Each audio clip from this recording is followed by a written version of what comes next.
Hello အပြင်းနည်းနဲ့ကြော်ထားတဲ့ပစုံချောင်းငံပြရင်ကြော်လေးကိုလာပြီးတော့မျှဝေပေးတာပါ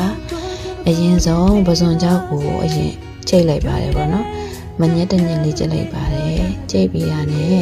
စက်သွန်အဖြူနဲ့အနေနဲ့ကိုတီးတန်ပပလှီးပြီးတော့ကြော်မနေတော့ပါဘူးအဖြူမျိုးကိုရောပြီးတော့တခါလေးချိန်လိုက်ပါတယ်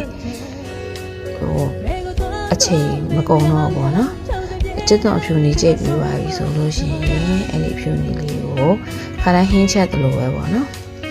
စီတက်ပါတယ်စီအများကြီးလည်းမတုံးထားပါဘူးစီတက်တယ်ပေါ့နော်တောင်မွေမြောက်မွေနဲ့စီတက်ပြီးတော့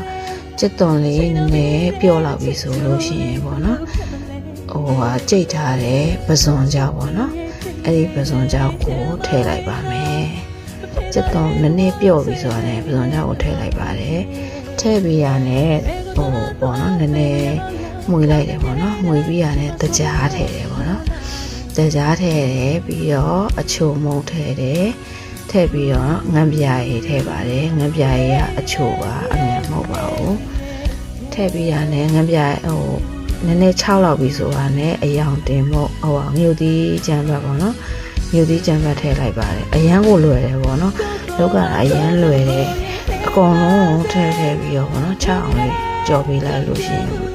6အောင်ကြော်တယ်ဟိုမွေဒီမွေဆိုပြီးရတယ်စီလည်းအများကြီးမသုံးထားတဲ့အတွက်အဆင်ပြေပါတော့ဘာမှခက်ခဲမဟုတ်ဘူးအရန်ကိုလွယ်ကူလုံးလို့လာပြီးတော့မျှဝေပေးတာပါနည်းနည်း6ပြီးဆိုရတယ်